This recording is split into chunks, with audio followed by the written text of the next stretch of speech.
There's a funny paradox in movies. With all our advancements in computer graphics, you'd think it's never been easier to make a cinematically riveting, must-see film. And yet, time continues to show us there's only a few people on Earth who can be trusted with such visually stunning, grand-scale epics. Chiefly among them is Denis Villeneuve, an audacious French-Canadian director who's been around since the late 90s but didn't really hit the global spotlight until 2010. Like the scrawny messiah at the heart of Dune, Villeneuve has been crowned by some as an unlikely prophet of blockbuster cinema. And like the young Atreides, he's learned to tap into some deep reservoir of knowledge that allows him to wield command over seismic films with a remarkable sense of scope and a wide palette of emotions. Influenced by greats like Spielberg and Kubrick, Denis captures sight and sound with an immaculate eye for texture and detail. Very few can imagine worlds that are as boundless as those brought to life by Villeneuve and his team of world-class artisans. His latest romp in the sandbox of Dune is a mind-blowing spectacle that's drawn comparisons to Star Wars. Is it all just hype, or is Villeneuve really the defining filmmaker of his generation? Let's pull the curtains back and dissect his outstanding career thus far. Taking his audiences from the perilous terrain of Juarez to the futuristic wastelands of Las Vegas, Villeneuve's settings are made to be experienced on as large a screen as humanly possible. But even if you pull up any of his clips on YouTube, the one thing you'll notice is the attention he pays to their visual composition. As a huge believer in storyboarding, he's exacting in the minutia of every shot. His characters feel robust, and their settings come alive with the help of a world-class design team and elite cinematographers. Whether a neon dystopia or a frostbitten suburb in Georgia, his films are transportive odysseys that don't rely on green screens. Using large practical sets helps maintain the immersion, which results in less distraction and tighter connections among actors in a scene. The decision that came early in the film process is that we will use as less green screen as possible. I need tangible things, I need real objects, I need real props, I need real environments, because those environments will trigger ideas, will trigger shots, will inspire cinema. Directors are often associated with their ability to create images, but they aren't often credited for how well they work with actors. Can they manipulate a performance to serve the greater vision? It's a rare skill to have such an eye for human behavior, but Villeneuve, being an actor's director, finds the right lane for every moving piece. Every direction I get from Denis is very intimate. It's always like a one-on-one conversation. He's not yelling something from behind the camera. He always comes up and we have a conversation about what he wants. Let's examine this scene from Blade Runner 2049, where Dave Bautista plays a cybernetic being known as a replicant who's hunted by K, a replicant whose job it is to kill his own kind.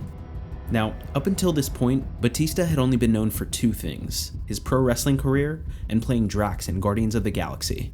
While James Gunn leaned into his comedic talents, Denis used him as a vessel for sentience and soft-spoken humanity that almost runs counter to his appearance, almost like an inverse of the Terminator. Watch the emotional subtlety of his final moments on screen. And you models are happy scraping the shit.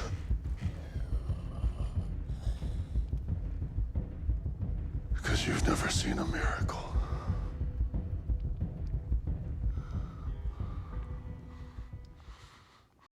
Villeneuve can pull a lot from a cast: total amazement, unhinged fury, misery, confusion. His on-set reputation for enthusiasm translates to his skill as a collaborative filmmaker who doesn't seek to transform actors. He'd rather play into their untapped strengths, like he did with Jason Momoa as Dune's affable warrior Duncan Idaho, who's fierce and charismatic. Look at you. Put on some muscle? I did? No. If you like performances that feel more theatrical, nothing beats Prisoners, a knockout thriller about a family forced to take drastic measures when their daughters are kidnapped. Each member of the ensemble cast gets a moment to shine, but none more than its two leads in Jake Gyllenhaal and Hugh Jackman, whose feet are planted on the gas pedal. As two men who stand on the opposite ends of justice, their performances crank up the intensity in a way that some may find excessive, though at the same time feel like an appropriate response to a dire situation. They're almost volcanic, but when those explosions are punctuated by moments of quiet reckoning, it solidifies why Prisoners is still the best demonstration of Villeneuve's performance moderation as it varies from project to project. Stylistically, Denis' work is the best kind of contradiction, by drawing outside the lines while still retaining its commercial sensibility, bold without being too experimental. Even Enemy captures art house surrealism with a prominent air of cinematic tension. His inventive and often unpredictable staging proves my point.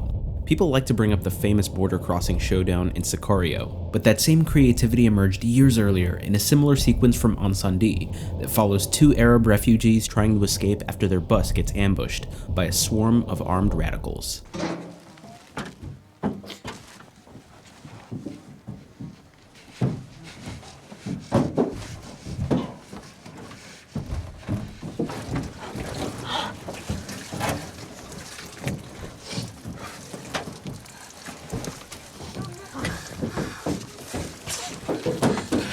This is how to build cinematic dread with no cheat codes. No special effects or tense music, just good sound design, and a claustrophobic danger that feels real. There's a physicality to his scenes that just push the stakes so high, even on low-budget films.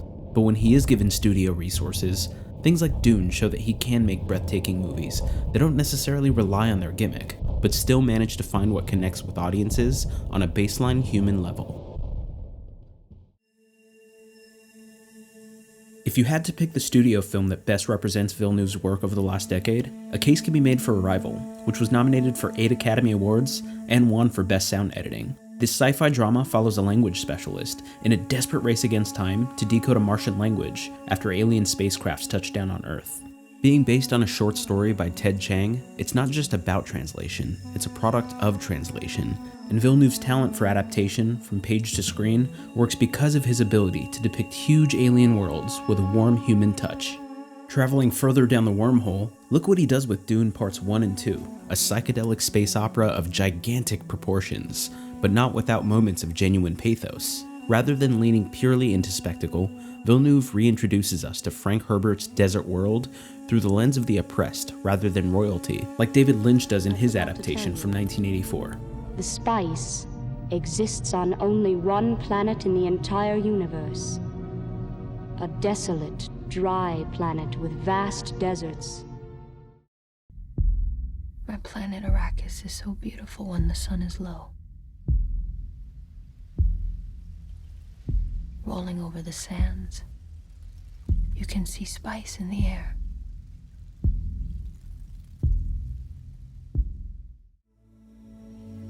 Adapting Dune was a lifelong fantasy for Villeneuve, who read the book as a teenager. He went on to tell The Atlantic, "I made this movie for myself. Being a hardcore Dune fan, the first audience member I wanted to please was myself. Everything you receive is there because I love it." After years spent cultivating an absolute vision, he finally got the chance to render that vision in a boundless space epic that pays tribute to the classic novel by pitting massive images against thoughtful questions, paving the way for us to invest in the story on a more intimate human level. But even if you're not the overanalyzing type, films like Dune can kind of be enjoyed for its standalone vibe, because to him, film is the sacred art of immersion. Every shot is framed to blow minds, every soundscape designed to pound you in the chest. Whenever he uses CGI, he does it with a keen perception of scale, while his worlds come alive with loud, pulsing rhythms by musical geniuses like Johan Johansson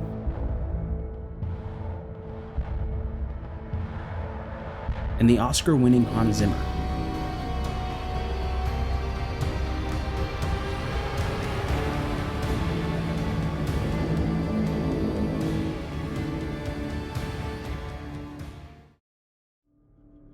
For Denis Villeneuve, film is more than just the sum of his box office numbers. Its magic runs deeper than an algorithm. Dune Part 2 just made $500 million, but he's not obligated to rush into Part 3 for the easy paycheck. Instead, he'd rather take his place at the top of the new guard of blockbuster cinema. With so few active filmmakers at his level, he often draws comparisons to Christopher Nolan. They both have colossal popcorn movies that push the limits of possibility in the IP era. During a recent interview, Nolan even went so far as to declare Dune Part 2 as Villeneuve's Empire Strikes Back. Call it hyperbole, but that turned out to be a pretty valid comparison. Like the iconic sequel, it expands on the world we know while embracing the magnitude of new questions it raises. As a true fan, Villeneuve's understanding of the source material made him the ideal candidate for such a monumental epic. Every time someone asks me what was my one of my biggest dreams in cinema, I always answer to adapt Dune. When I do movies, I try to put all my chips on the table. I love to take risk. I love to push myself as much as possible. He directs with a fearless mentality and a kind of ambition that mirrors the vast desert landscapes in Arrakis. enormous, enchanting, and hostile.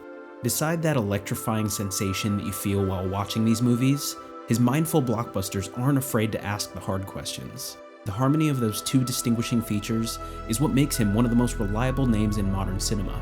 Like Paul Atreides, he's a beacon of hope for a time when movies just don't feel as special as they used to. As a visual storyteller of uncompromising boldness, Denis Villeneuve stands on top of his legacy as a signature filmmaker of the 21st century and beyond. Thank you so much for watching. Feel free to like and subscribe to our channel for more movie and pop culture related content.